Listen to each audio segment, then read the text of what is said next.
because all the rain's already come out. Now you have a dry, cold air going over the top of the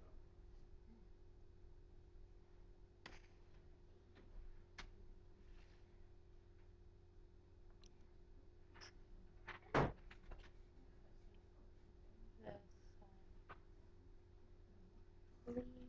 In a little bit, we're going to see how all this comes together.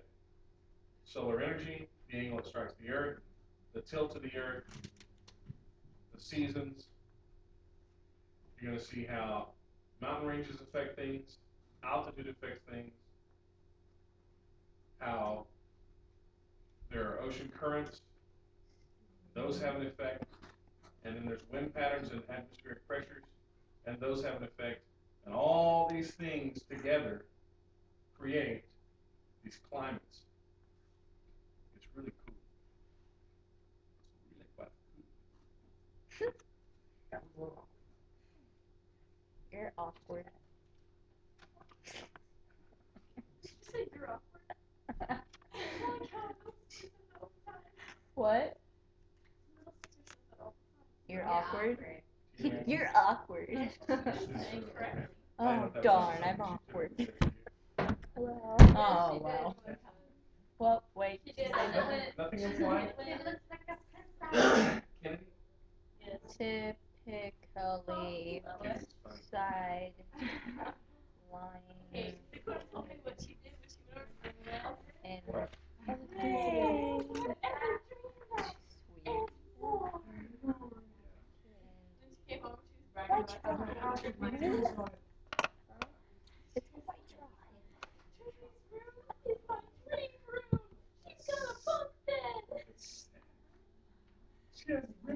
It's quite dry. Alright. So, again, here's the wind coming in. This is the windward slope. This is the leeward slope. I like the rain shadow. Okay? Windward slope, it's the rain. Leeward slope does not. Typically, rain shadow. Or no rain. Getting heat, losing heat. New section. What is the rain shower even? Rain shadow? Yeah. Rain shadow. It was in the definition of leeward. This is typically side that lies in a rain shadow.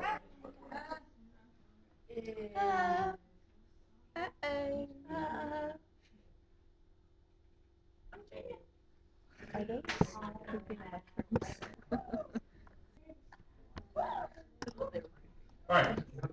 So, we have this solar energy coming in, and it's striking different materials.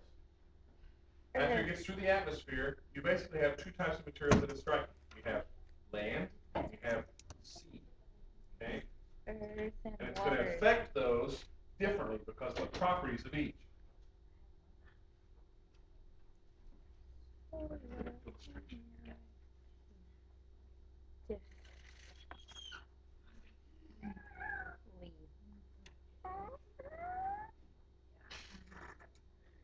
Oh, that's weird. You're weird. I was born that way, so. Because your mom's weird. I was pretty young. What?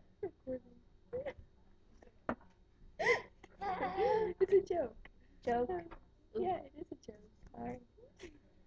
How would she see this? She'd think it's a joke. Alright, so you have Why would Earth, she see this? land. When solar energy strikes that, it's going to be concentrated in the first couple of inches of soil. I can't write. And then you have water, which is transparent. And it's in motion. The light, solar energy, penetrates that deeper, so it covers a deeper range to feet, or like the continental shelf. Water is able to penetrate all the way down to the bottom, or water. Solar energy is able to penetrate to the bottom of the water, so you get plants growing, you get fish, and everything else.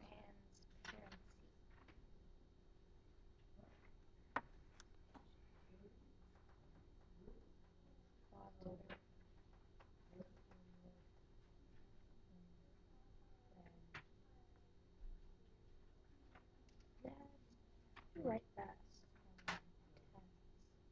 So that you know I'm summarizing.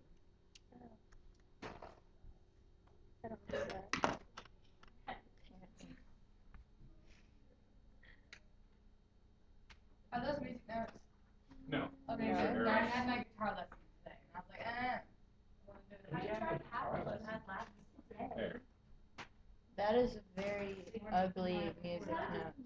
No, I had to practice. If you turned the gain on the amp of an electric guitar, it would look like that. Okay, so remember we looked at the shape of the Earth and we had solar energy coming in and it's hitting over a concentrated area at the tropics, and then because of the curvature away from the sun, it's covering a larger area, so there's less energy concentrated on it. It's cooler at the poles for that. All right, so if we have these rays of solar energy and they're hitting over this area here, you're going to get a greater amount of heat than over this. This broader area here, just like if you're closer to the poles compared to being at the tropics, like we've already talked about. The way this works in 3 dimensions, so that's 2-dimensional, now we're dealing in 3 dimensions, we're dealing with how deep that solar energy goes in earth and water. So it's only going to cover the first 2 inches or so of earth, of soil. So you have a great amount of heat coming in, and it's only penetrating about 2 inches deep over a small area. If we look at it closer to the poles, you still have about 2 inches of depth, but it's going to be over a greater area. With water, however, it doesn't just cover area, it also covers a greater depth. So with water, it's going to be covering this whole area down several feet. A greater area near the pole is going to be covering several feet of depth as well as a broader area. So if we had to rate these as far as which would be the hottest, this would be the hottest, this would be the coldest. Does that make sense?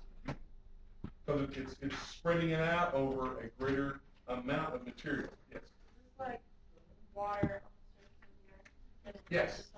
Yeah. Okay? That's what we're saying here.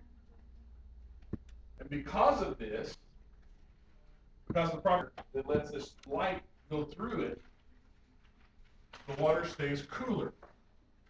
Therefore, you're going to get interior of continents that's going to be typically than coastal.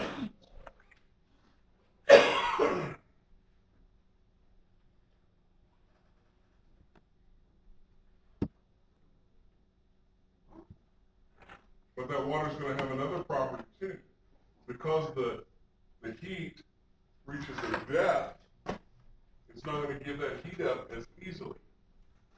So on the coast, the water, the temperature in the water is going to kind of act like an anchor. It's not going to let the coast get as hot in the summer, and it's not going to let the coast get as cold in the winter, because it's going to retain its heat in both ways. Whereas interior cities are going to get hotter summers, colder winters. Well, I've seen this other night. Wait. Okay, never mind. It's time. Wait. Gotta Is that a go. wait, Gotta please? go. Ready, square away? L7. So, as you pack up, you can see what it looks like for solar energy to hit the Earth.